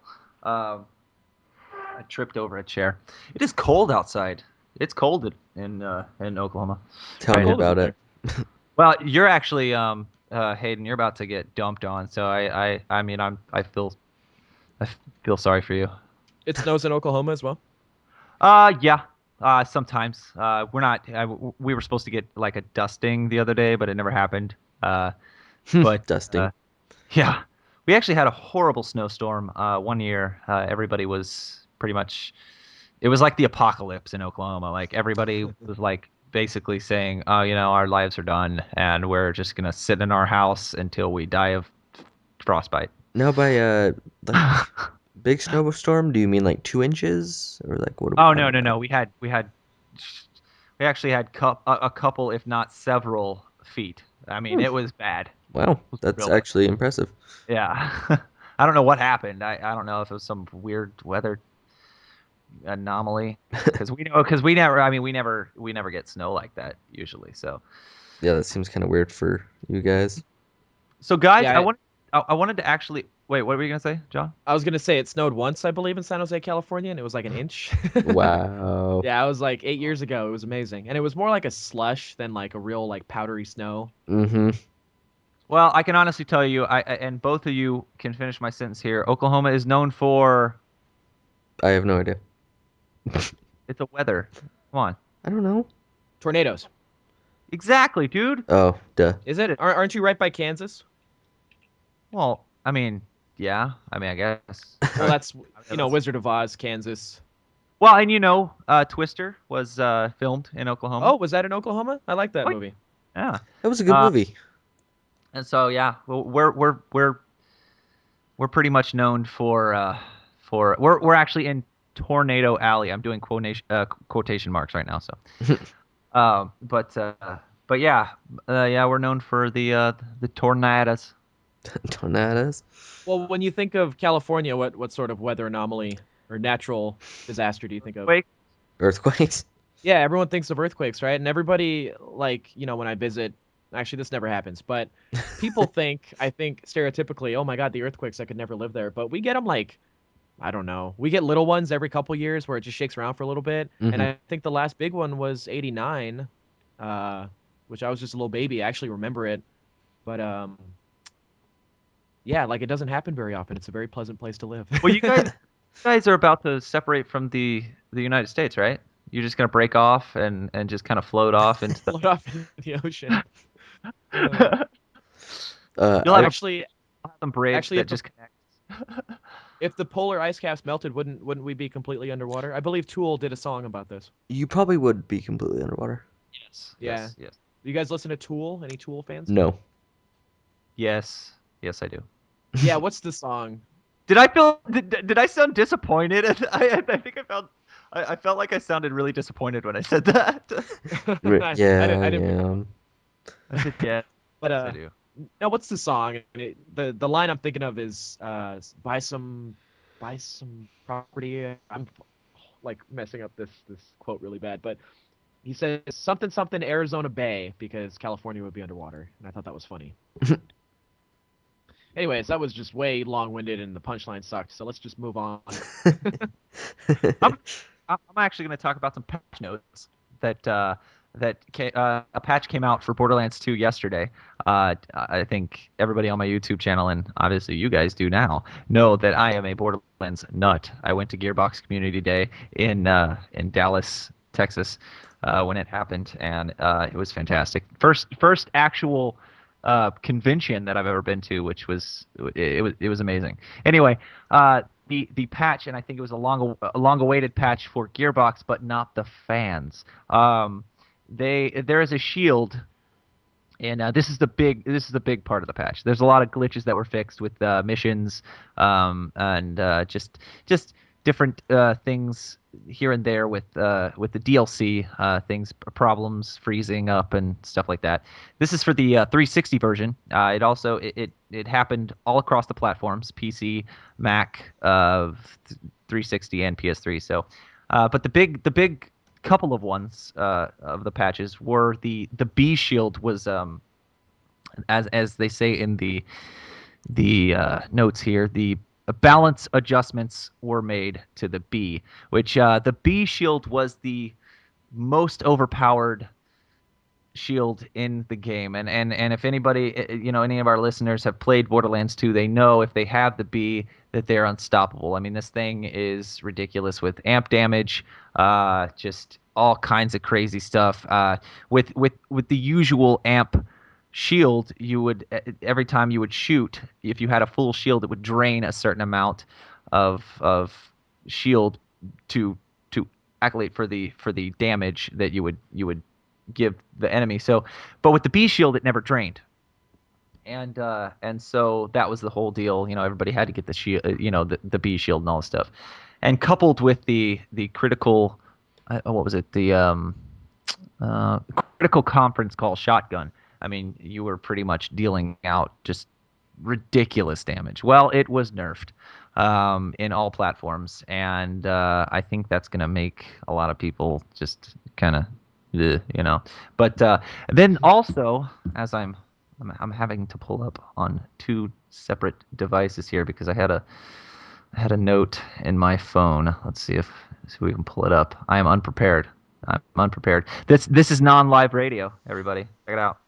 Uh, Live for us. well, yeah, it is live for us. So here's the note that Gearbox patched Borderlands 2 today. That was yesterday. They added a feature where you can reset your badass challenges after you complete 85% of them, and also earn more badass tokens and get your badass rank even higher, which actually is a pretty good patch, I think, because the badass rank, as a lot of people know who play Borderlands 2, makes you just unstoppable. And if you can make that even high, like go even higher, then I mean you're just ridiculous. But yeah, those are the big patches that came with this patch yesterday. Like I said, all the other ones are little tiny, like little glitch fixes here and there. There's some security um, fixes here and there with the uh, what was that called? Shift with the shift codes and stuff like that, which are basically give you golden keys to get better weapons in the gold chest in Sanctuary. But those are the patches for Borderlands. I'm not unhappy with the nerf of the B, but I don't know. I think it could have been fine. I think we last episode we talked about the patches and nerfs that happened with Black Ops 2, and I think you know when you put out a game, I feel like it's a beta. Even if you're finished with the game, you got to get people to play it, and if some gamers get through it quicker than others, and if that percentage is higher than they expected, I feel like they have to nerf it. As a company, they feel, oh well, we got to make it a little simpler for other people to attack it. So, but yeah, those were the patches for Borderlands 2. Enjoy. Nice. I'm actually getting that game in about a week, so It's a good game. yeah. You should pick it up, John. If you haven't, come on, On man. Xbox?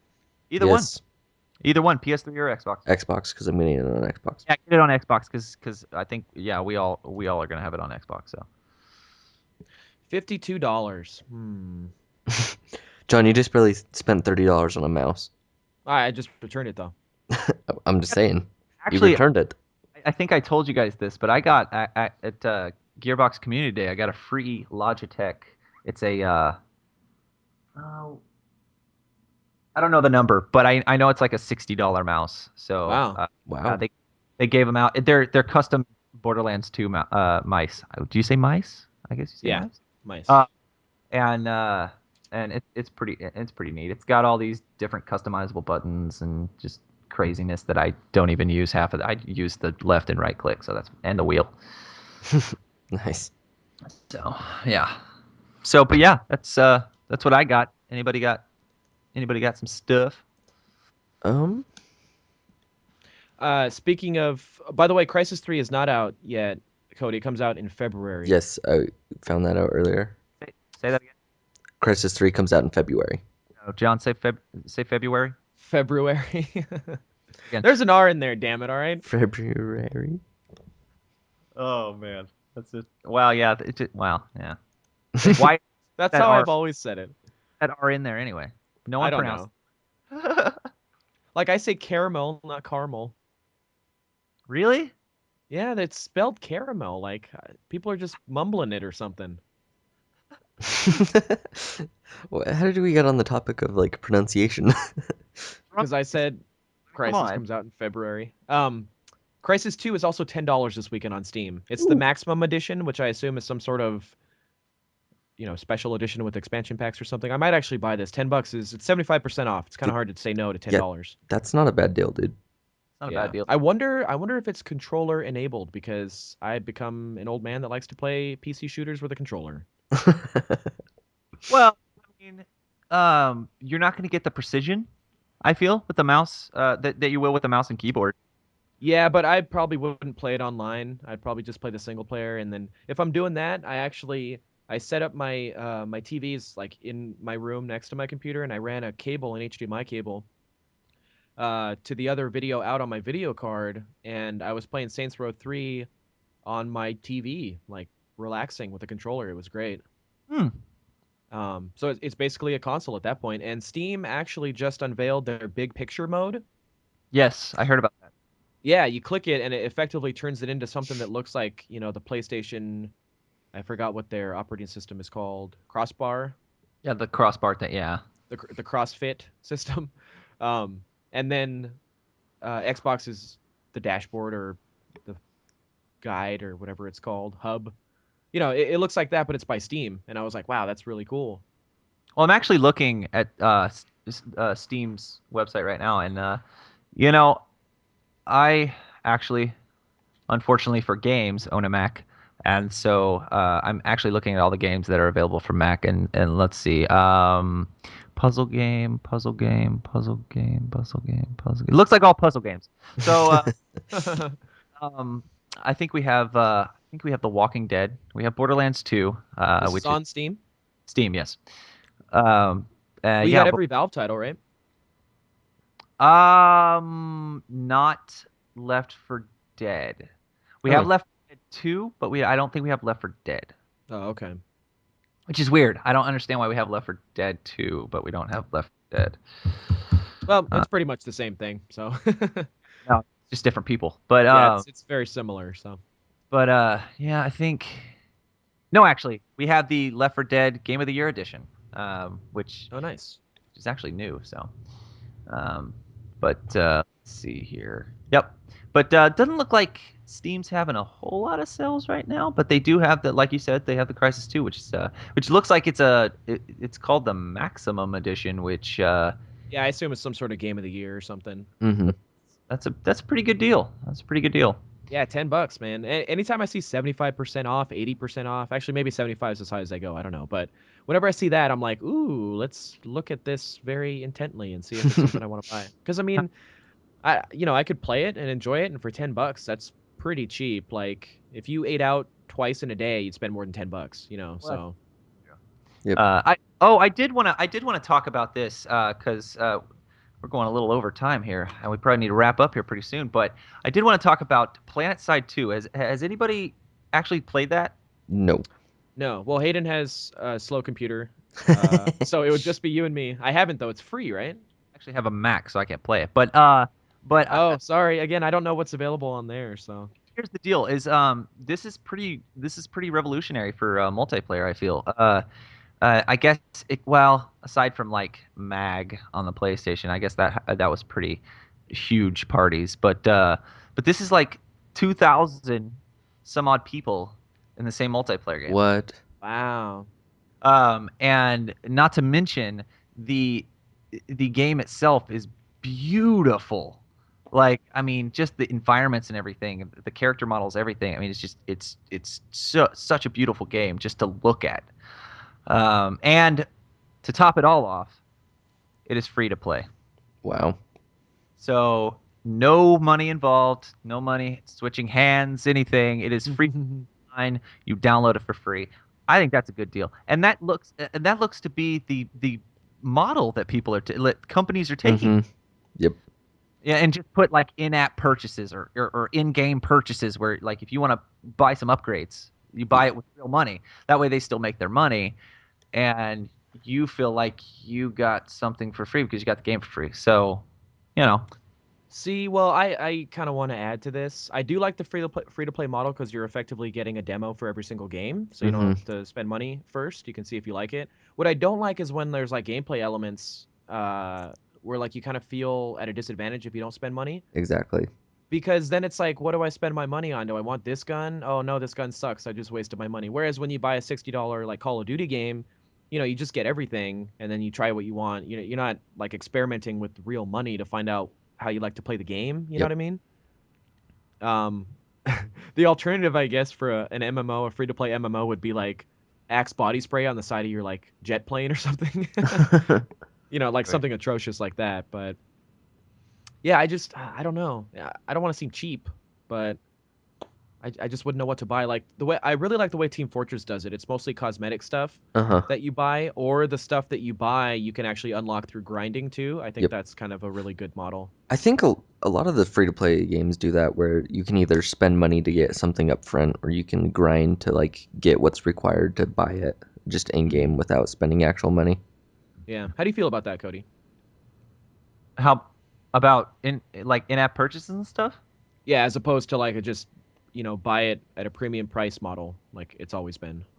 I think for certain games it works. I think for obviously for games like your Call of Duty franchise, you know, bigger titles such as those, I don't think it would work unless you made like some sort of you know side project type game that had the Call of Duty name and it was free to play, and then but you know you gave the Call of Duty fans a choice. So I don't know. I mean, I think for the iPhone sometimes it gets kind of annoying if we're talking about mobile in-app purchases. Hmm. Uh, but I don't know. I've never really played any PC related, I guess, games that are free to play except for um, Team Fortress, and I think like you said, John, I think Team Fortress does it the best. Just gives you a choice, and you don't have to buy those to progress in the game, and I think that's a good deal. But I was gonna actually bring up too that since we talked about Fallout earlier, Fallout Online is actually on sale on Steam as well. So you have Fallout 2, and Fallout Tactics, 66% off for Hmm. $6.80. So there you go. Let me look this up. That's incredible. And it lasts for another 9 hours. Well, actually, it looks Oh. like. Wow, I wonder. Well, I'm always looking for games to like do a let's play of. And when it comes to a PC title, I'm capturing through a live streaming software, like doing a screen capture, so it's actually pretty system intensive. Mm-hmm. As opposed to, I believe you said you had the El Gato, the cat. Is that right? Yes, Elgato Game Capture HD plug. Yes, and that's actually a topic I forgot to write it down. I'll talk about it in a second. But that you can run a pass through, like run video out to your video card into that thing, right? And then pass through to your monitor. I So you believe could so. actually, yeah, you I could believe actually record your PC games with very little overhead on your system, Mm-hmm. yes. I which believe is I believe that you can record PC games with it. Yeah, that's incredible to me because again, like I said, if I want to do a PC game, I'm doing a like a screen capture, and that's it's just super processor intensive. So I mean, I have a decent PC, but I don't know if I could do like really current games Yeah. because the capture might slow down my computer too much that I wouldn't Mm-hmm. get a decent frame rate. Now you're not using fraps or anything like that. I have Fraps, but lately I've been looking at like actual live, like the same software I use to live stream. You can actually do a local recording with.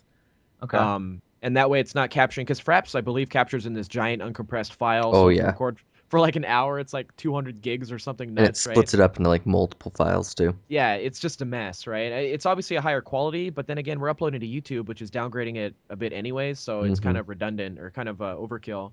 Whereas the live streaming software is encoding to an H.264 file, so it's already compressed, and Yep. it's just much easier to capture hours and hours of footage without filling up your hard drive with unnecessarily large files. So something like Fallout would be fun because obviously that's gonna run just fine even with the capture going. Hmm. And And for $3 and what, 40 cents for the first one? Yeah, I I mean, might have to. it's a whole collection. So I don't know if you have to. No, actually, no. Yeah, you can buy them separately. I thought, but anyway, yeah, I would just go for $6.80. Buy the whole damn thing. Yeah, I don't see that one. Oh, here it is, Fallout Collection. Fallout collection. So that includes Fallout 2, Fallout, and Fallout Tactics. Hmm. Um, Fallout Tactics. yeah. Also, I was talking about the cat game capture card, the Yes. Elgato. I looked at external capture cards because eventually, when I have a decent income again, I would like to buy a laptop and completely do PC capture off my PC, like even writing the file. Uh-huh. Just so my PC can run as fast as possible and I can capture PC games at the highest quality that I can. Mm-hmm. And in order to do that, I would have to get an external capture card, kind of like the PVR. Um, so I was looking into things like that, and there was the Roxio that everyone talks about, Mm-hmm. and then there was the Elgato. And originally, I wasn't interested in the Elgato because it only did 720p, but then I guess there was a firmware update that came out and it now does 1080p. Yes. Yes, it Um, does. yeah, and I thought that was great. I didn't know that that had happened. That must have happened sometime in the past few months, right? Yeah, yeah. And then they also have they just did with the patch. They did um, like I mentioned to you guys before, the live streaming, and then the live commentary. So you can do all that within the software now. So that's it. I mean, it's pretty cool. Yeah, and it's funny because now that you mentioned that, I remember you talking about it. Because when I just read about all this last night, I was like, oh man, I wonder if Cody knows this. And then, yeah, you did tell us all about this, and I just wasn't listening. I'm sorry, but no, they also specify you can live stream and capture at the same time, which seems like such a simple thing.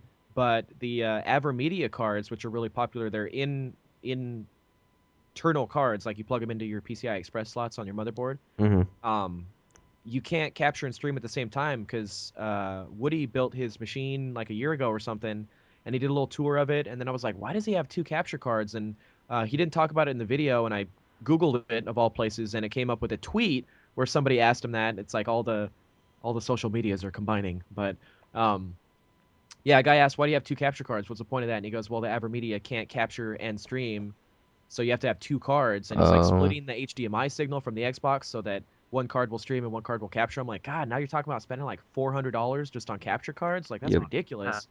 When the Elgato can do all of that at a really high quality for what, 160 bucks, something like that? I think it's 149 now, actually. Nice. Yeah. So I'm looking at that very strongly for my next card. It's a good Um, one. The only thing that I will tell you, the glitch or the hiccup, the small hiccup that the Elgato has is, and I was talking to Hayden about this last night, is I think it was last night. It was the night before. Anyway, that doesn't matter. That's irrelevant. What I am trying to say is that and it's not so much the Elgato's fault as it is the PlayStation 3's fault.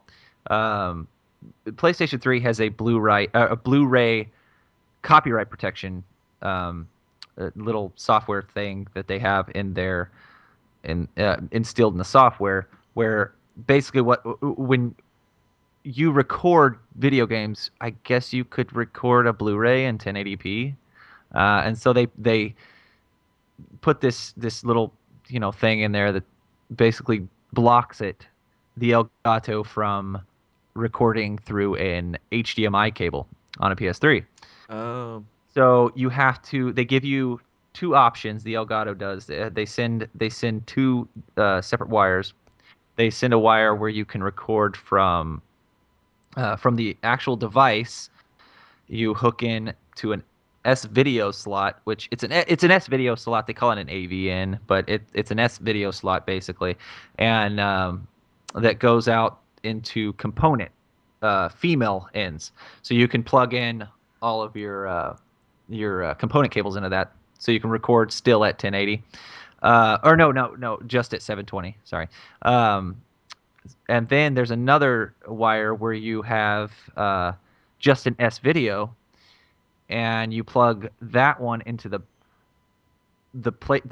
a PlayStation in and then the S video in, but you plug that PlayStation in into the back of the PlayStation and the S video into the Elgato, and it basically thinks that it's um, component cables for some reason. I don't know why, but it's very long story short, it's very difficult to record on a PlayStation 3. I found out, so I'm pretty much sticking to the Xbox for now. Well, that probably affects all the HDMI capture cards then, right? Mm-hmm. I would think so. Yeah. Yeah, that Yep. sucks. So you're effectively just limited to capturing PlayStation at 720p. Yep. Basically. Yeah. Anything above no, you can record 720p, but anything above that you can't record. So you Yeah, can't yeah. 1080i or 1080p. So See, actually, that kind of worries me because, like I said, the Elgato was something on my very short list of potential future capture cards, and the rumor is the next Xbox would have a Blu-ray drive. So I wonder if that would affect Hmm. the Xbox 720's ability to capture 1080p. well, I mean, you know, to be totally honest, it's a good move on PlayStation's part, just because people with the technology these days, you could rip a Blu-ray so fast that it make your head spin. Hmm. But it, you know, I think for the fact of what we're doing and how we put gameplay on YouTube and stuff like that, it works for us. But then there's also those crazy people out there that like to get a bunch of stuff for free, and they like to rent movies, record them, then put them on their computers. And so I think a lot of people buy these to do that one thing. I mean, I could set up my Elgato to record Netflix movies and just keep a stock of movies on my computer. I'm not going to do that because the file would be gigantic, but Not only that, Netflix makes it so cheap to subscribe. It's almost pointless. It's not worth the hard drive space at the time, right? Mm-hmm. But no, I don't know. I don't know. I heard the same rumor about the Blu-ray drive in the Xbox. So hey, it would save them disc money. I can tell you that. Though honestly, even more so than that, like Blu-ray would be great so that you could just have one unit. Obviously, they'd be paying royalties to Sony, right? Mm-hmm. Yeah, But no, I just if they don't move to a digital distribution, like in addition to a retail distribution, I don't know how they could compete with Steam, like I moving know. forward. You know? well, I don't know. But that's another story, another day, and I'm sure that you know we will talk about the Steam box, the wonderful thing that will be coming out. Apparently, I don't know. I haven't watched your video yet, John. I apologize. Um, I but don't have any specific details. We probably read the same articles, so. specific details. And then I also wanted to compliment you on your movie review. The ending of that video was amazing. If anybody Oh, has thank you. anybody hasn't seen Love Actually, it's an amazing movie. If you love sappy love movies, so uh, with a whole bunch of English people in it. But yeah, the ending of the movie, he mimics it. It's pretty it's pretty genius. So Hayden didn't even get the I, references. He I hadn't seen haven't the seen movie, it. but he still enjoyed that little part. So. oh, yeah. And the faces were priceless. I mean, it was just That's what I was laughing about. And just the things on the card. yeah. Well, No, thank you. it's pretty amazing. But By the way, I have about 200 and what 40 4 pieces of cardstock left, so you're gonna be seeing a lot of cardstock drawing jokes in my videos moving forward. He's just gonna have like one vlog that he never even talks. It's just like It's stick just figure. all cards. That'd be, or I animated it with the cards and That stick would be figures on the cool. cards. Yeah, that'd be great. Yeah, you could do like a stop motion type thing, and where you could just like and then just frame all the video together, and then you Wow, can have this little stick figure cartoon. I might do that actually. Ah, Thank you. I'm a dream fulfiller. That's what I do. That's yeah. Right when I met you, I was like, Cody, dream fulfiller. That's it. That's on my business card. Um, but yeah, I think Jesus, what are we gonna do? You know what? Let's save some stories for next podcast. Get Yeah, people. we're gonna. We'll just talk about everything in 3 podcasts and then we're done. So yeah, so I think we're about that. It's about that time. It's about that time, John. To say Oh, goodbye. and yeah, and guess what? I'm so proud of us. We did not talk about poop. And you said it at the end. Yeah, we're not gonna. I'm gonna close this shit out right now. Uh, so, any final thoughts from anybody? Any final news? Anything? Um, no, not for me. I don't have anything. Nope. Well, you guys are some selfish sons of bitches. I tell you that. No, no. My final thoughts is just our hearts go out to everybody in Connecticut, and just keep it positive, keep it real. You know what I'm saying? And just to maybe, and this is another final thought. Maybe our listeners maybe want to come back and maybe listen to the third episode. Maybe. Hey, not only that, comment if you guys would like to see the live Google Hangout version of this. We'll try to work out a more reasonable time than when we're actually recording this second episode. No, and also when John's not going on amazing vacations. Yeah, well, that's actually been canceled, so Oh, Son- really? What? most likely. Yeah, sorry. Oh, come on. Yeah, some stuff happened, and we're probably not going. At least not right now. Maybe in a couple weeks. Dang, that sucks. Oh man. And for our listeners, I was going to go to Disneyland on Sunday, but that's probably not happening. So. That could have saved me an argument. Jesus. Uh, but yeah, so yeah, that was my final thought. So if anyone likes, this video on YouTube, listens to our podcast, enjoys it, keep listening, give us feedback.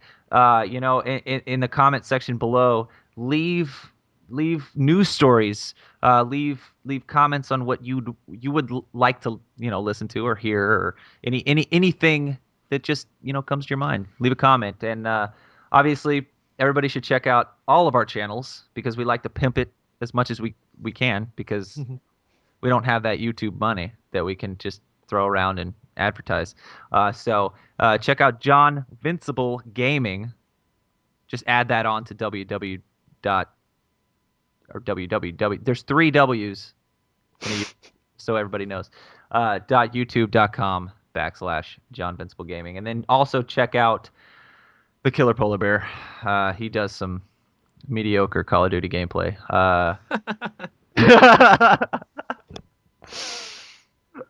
Actually, No comment. you've gained quite a bit of subscribers back. Yeah, he has the most of all of us. I like how you're like, Hayden's stuff is mediocre. He's being an ass about it. But and also check me out, Codeman Games, which is actually my URL is not Codeman Games because YouTube sucks and won't let me change it to a vanity URL. But it's C Taylor 1785. it's also his birth year. No, that's the last 4 of my social security number. Anyway, That's his PIN number. That's his PIN number.